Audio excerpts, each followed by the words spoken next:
খবরের প্রথমেই দেখে নেব আজকের সংবাদ শিরোনাম। শামশেরগঞ্জে পিতা পুত্র হত্যাকাণ্ডে ১৩ দোষীর যাবজ্জীবন কারাদণ্ডের নির্দেশ কোর্টের। বাংলাদেশে হিন্দু যুবককে পুড়িয়ে মারার ঘটনায় রাজ্য জুড়ে বিক্ষোভ ধুন্ধুমার, উত্তাল কলকাতা থেকে শিলিগুড়ি।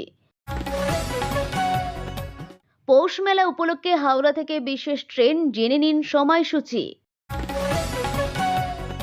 কম্বোডিয়ায় গুড়িয়ে দেওয়া হলো ৩২৮ ফুটের ভগবান বিষ্ণুর মূর্তি, অভিযুক্ত থাইল্যান্ড। এসআইআর প্রক্রিয়ায় শতপ্রণোদিত নাম বাদ নিয়ে অভিযোগ, কমিশনের সিইওকে চিঠি ডব্লিউবিসিএস আধিকারিকদের সংগঠনের। নতুন বছরের প্রথম সপ্তাহ থেকেই ভোটের ময়দানে নামছেন অভিষেক, অভিযান শুরু উত্তরবঙ্গ থেকে, সভা না রোড শো। আসছি বিস্তারিত খবরে। শামশেরগঞ্জে পিতা পুত্র হত্যাকাণ্ডে ১৩ দোষীর যাবজ্জীবন কারাদণ্ডের নির্দেশ কোর্টের। মুর্শিদাবাদের শামশেরগঞ্জে হরগোবিন্দ দাস ও চন্দন দাস হত্যাকাণ্ড মামলায় ১৩ জন দোষীকে শোনানো হলো সাজা। ১৩ জন দোষীকেই যাবজ্জীবন কারাদণ্ডের সাজা দিল জঙ্গি মহকুমা আদালত। ওয়াকফ আইন ঘিরে প্রতিবাদ বিক্ষোভের সময় মুর্শিদাবাদে এই পিতা পুত্রের হত্যাকাণ্ড ঘটে। ঘটনার জেরে ১৩ জন অভিযুক্ত হিসাবে উঠে আসে, আর এই ১৩ অভিযুক্ত পরে দোষী সাব্যস্ত হয়। এই দোষীদেরই এদিন সাজা শোনালো আদালত।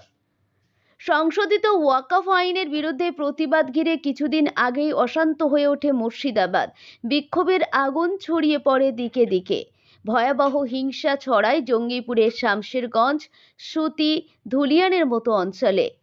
তারই মাঝে পরে গত ১২ই এপ্রিল প্রাণ হারান শামশেরগঞ্জের হরগোবিন্দ দাস ও চন্দন দাস। অভিযোগ ওঠে তাঁদের খুন করা হয়েছে।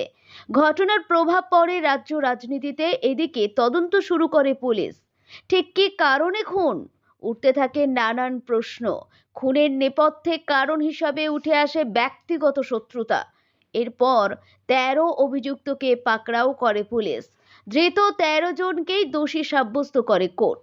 আর এদিন কোর্টের নির্দেশে তাদের যাবজ্জীবন কারাদণ্ডের। উল্লেখ্য, পুলিশের চার্জশিট পেশ হতেই বিচার প্রক্রিয়া শুরু হয়। সরকারি তরফের আইনজীবীর দাবি, ঘটনার ৫৫ দিনের মাথায় মহকুমা আদালতে চার্জশিট পেশ হয়েছে। এদিকে রায় ঘোষণার সময় বিচারক জানিয়েছেন, কোনো রাজনৈতিক কারণ নয়, ব্যক্তিগত কারণেই এই খুন।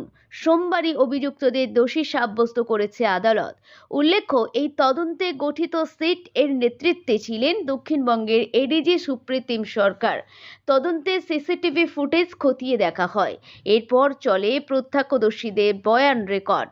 একাধিক ধাপ পেরিয়ে এগোয় তদন্ত। উঠে আসতে থাকে এই ১৩ জনের নাম। এর সঙ্গেই চলে গ্রেপ্তারি। পরে চার্জশিট পেশ হওয়ার পরে জেলা মহকুমা আদালত থেকে এলো এই রায়। বাংলাদেশে হিন্দু যুবককে পুড়িয়ে মারার ঘটনায় রাজ্য জুড়ে বিক্ষোভ ধুন্ধুমার, উত্তাল কলকাতা থেকে শিলিগুড়ি। বাংলাদেশের ময়মনসিংহে হিন্দু যুবক দীপুচন্দ্র দাসকে নির্মমভাবে পিটিয়ে হত্যা ও দেহে আগুন ধরিয়ে দেওয়ার ঘটনার প্রতিবাদে বুধবার কলকাতা সহ পশ্চিমবঙ্গের একাধিক জেলায় ফের বিক্ষোভ ছড়িয়ে পড়ে। কলকাতা, হাওড়া, শিলিগুড়ি ও উত্তর চব্বিশ পরগনার বিভিন্ন এলাকায় এই ঘটনাকে কেন্দ্র করে উত্তেজনার পরিস্থিতি তৈরি হয়। বুধবার দুপুরে হাওড়া স্টেশন সংলগ্ন এলাকায় পরিস্থিতি উত্তপ্ত হয়ে ওঠে। বিজেপির সমর্থক বিক্ষোভকারীরা হাওড়া ব্রিজের দিকে অগ্রসর হওয়ার চেষ্টা করলে পুলিশ বাধা দেয়। হাওড়া ব্রিজে পৌঁছানোর চেষ্টা করলে পুলিশের সঙ্গে বিক্ষোভকারীদের তর্কাতর্কি শুরু হয়।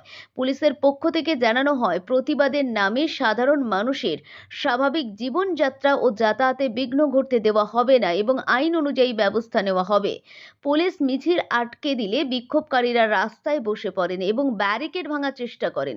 এতে পুলিশের সঙ্গে ধস্তাধস্তি শুরু হয়। পরিস্থিতি নিয়ন্ত্রণে আনতে পুলিশ বিক্ষোভকারীদের ছত্রভঙ্গ করতে হালকা বল প্রয়োগ করে। পুলিশের অভিযোগ, বিক্ষোভকারীরা আচমকাই আক্রমণাত্মক হয়ে ওঠায় পরিস্থিতি সামাল দিতে বল প্রয়োগ করতে হয়। এদিকে দার্জিলিং জেলার শিলিগুড়ি সংলগ্ন ভারত বাংলাদেশ সীমান্ত এবং উত্তর চব্বিশ পরগনার পেট্রাপোল সীমান্ত এলাকাতেও উত্তেজনা ছড়ায়। বিভিন্ন হিন্দুত্ববাদী সংগঠনের কর্মীরা প্রতিবাদে সীমান্তে পণ্যবাহী ট্রাক চলাচল বন্ধ করে দেন। সনাতনী জাতীয়তাবাদী মঞ্চের কর্মীরা ঘোজাডাঙ্গা সীমান্তে রাস্তা অবরোধ করে বাংলাদেশে পণ্য রপ্তানি বন্ধ করেন।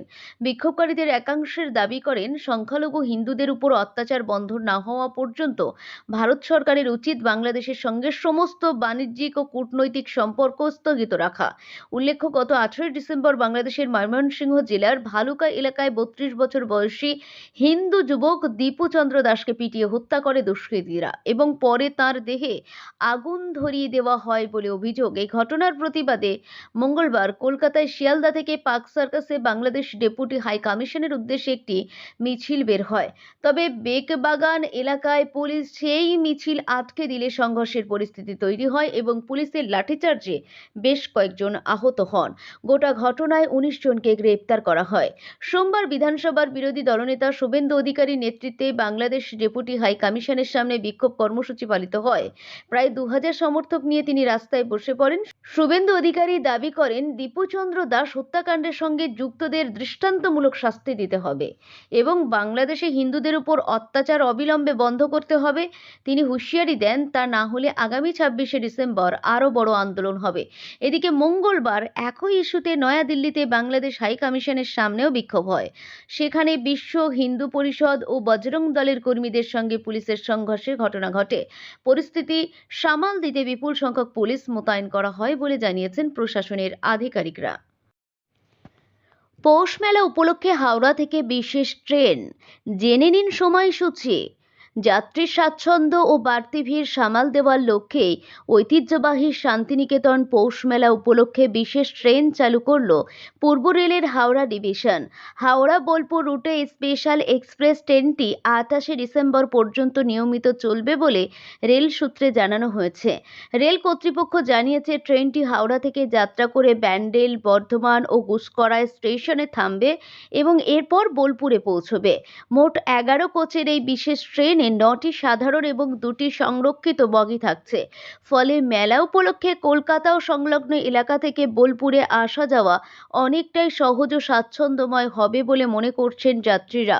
পূর্ব রেলের হাওড়া ডিভিশনের ডিআরএম অজয় পাল সিং বিজ্ঞপ্তি প্রকাশ করে জানান, বৃহস্পতিবার ট্রেনটি হাওড়া থেকে সকাল 7টা15 ছাড়বে এবং সকাল 9টা55 বোলপুরে পৌঁছাবে। অন্যদিকে স্পেশাল ট্রেনটি বোলপুর থেকে সকাল 11টা50 ছেড়ে দুপুর 2টা45 হাওড়ায় পৌঁছাবে। মেলার দিনগুলিতে বাড়তি যাত্রী চাপ সামাল দিতেই এই বিশেষ ট্রেন পরিষেবা চালু করা হয়েছে। উল্লেখ্য, ঐতিহ্যবাহী শান্তিনিকেতন পৌষ মেলা শুরু হলেও প্রথম দিকে নতুন কোনো বিশেষ ট্রেন পরিষেবা না থাকায় পর্যটক ও মেলা প্রেমীদের মধ্যে কিছুটা অসন্তোষ দেখা দিয়েছিল। তবে দেরিতে হলেও পূর্ব রেলের হাওড়া ডিভিশনের তরফে এই নতুন ট্রেন পরিষেবা ঘোষণার ফলে পর্যটক, ব্যবসায়ী ও স্থানীয় বাসিন্দাদের মধ্যে স্বস্তি ফিরেছে। রেল কর্তৃপক্ষের এই উদ্যোগে পৌষ মেলায় আগত দর্শনার্থীর সংখ্যা আরও বাড়বে বলেই মনে করছেন মেলার হস্তশিল্পী ও ব্যবসায়ীরা। কম্বোডিয়ায় গুড়িয়ে দেওয়া হলো 328 ফুটের ভগবান বিষ্ণুর মূর্তি, অভিযুক্ত থাইল্যান্ড। কম্বোডিয়া থাইল্যান্ডে সংঘর্ষের আঁচ পড়ল এবার কম্বোডিয়ার একটি মন্দিরে। জেসিবি মেশিন দিয়ে গুড়িয়ে দেওয়া হলো সীমান্তবর্তী এলাকার একটি মন্দির এবং বিষ্ণু মূর্তি। সেই ভিডিও ভাইরাল হয়েছে সোশ্যাল মিডিয়ায়। নিন্দার ঝড় উঠেছে সোশ্যাল মিডিয়ায়। কম্বোডিয়া সরকার এবং মন্দির কর্তৃপক্ষের অভিযোগ, প্রতিহিংসা পরায়ণ থাইল্যান্ড সরকার এই কাজ করেছে। সংবাদ সংস্থা এএফপি জানাচ্ছে, 2014 সালে কম্বোডিয়ার একটি মন্দিরে ওই বিষ্ণু মূর্তিটি স্থাপন করা হয়। 328 ফুট উচ্চতার মূর্তিটি যে এলাকায় রয়েছে সেটির কাছেই থাইল্যান্ড সীমাবদ্ধ। এক বিবৃতিতে কম্বোডিয়ান মন্দির কর্তৃপক্ষ জানিয়েছে, আমরা বৌদ্ধ, হিন্দু অনুসারীদের পূজ্য প্রাচীন মন্দির এবং মূর্তি ধ্বংসের তীব্র নিন্দা করছে। ভাইরাল হওয়া ভিডিওতে দেখা গেছে জেসিবি মেশিন ব্যবহার করে বিরাট আকার মূর্তিটিকে ভেঙে ফেলছে একদল লোক। কিছু মানুষ দূরে দাঁড়িয়ে এই ধ্বংসযজ্ঞ দেখছেন। এসআইআর প্রক্রিয়ায় শতপ্রণোদিত নাম বাদ নিয়ে অভিযোগ। কমিশনের সিইওকে চিঠি ডব্লিউবিসিএস আধিকারিকদের সংগঠনে। গত 16 ডিসেম্বর খসড়া ভোটার তালিকা প্রকাশ করেছে নির্বাচন কমিশন। ওই তালিকা থেকে রাজ্যের 58 লক্ষের বেশি নাম বাদ পড়েছে, যার মধ্যে মৃত, স্থানান্তরিত, নিখোঁজ এবং একাধিক জায়গায় নাম রয়েছে এমন ভোটারেরা রয়েছেন। অবৈধ ভোটারদের নাম তালিকায় থাকলে তার দায় নির্বাচনী নিবন্ধন আধিকারিকদের নিতে হবে। এমনকি ইআরওদের শাস্তি হতে পারে বলেও জানিয়েছিল রাজ্যের মুখ্য নির্বাচনী আধিকারিকের দফতর। এমতো অবস্থায় সিও অফিসকে চাপে রাখতে পাল্টা চিঠি দিল ডাব্লিউবিসিএস-দের সংগঠন। খসড়া তালিকা থেকে ভোটারদের নাম বাদ পড়ার বিষয়টিকে তারা হাতিয়ার করেছে। ওই সংগঠনের বক্তব্য, তালিকা থেকে নাম বাদ দেওয়ার আগে প্রত্যেক ভোটারকে শুনানির সুযোগ দেওয়া হোক। বক্তব্য না শুনে নাম বাদ দেওয়া যাবে না। তারা ইআরওদের আইনি ক্ষমতা ও দায়িত্ব অনুযায়ী কাজ করতে দেওয়ার দাবিও উঠেছে। গত 16ই ডিসেম্বর খসড়া ভোটার তালিকা প্রকাশ করেছে নির্বাচন কমিশন। ওই তালিকা থেকে রাজ্যের 58 লক্ষের বেশি নাম বাদ পড়েছে, যার মধ্যে মৃত, স্থানান্তরিত, নিখোঁজ এবং একাধিক জায়গায় নাম রয়েছে এমন ভোটারেরা রয়েছেন। ডাব্লিউবিসিএস সংগঠনের বক্তব্য, হঠাৎ করে প্রচুর নাম খসড়া ভোটার তালিকা থেকে কেটে দেওয়া হয়েছে। অনেক ক্ষেত্রেই বেঁচে রয়েছেন অথচ মৃত হিসাবে দেখানো হয়েছে। একই এলাকার ভোটার হয়েও বলা হয়েছে স্থানান্তরিত। যোগ্য ভোটার হওয়া সত্ত্বেও নাম বাদ দেওয়া হয়েছে।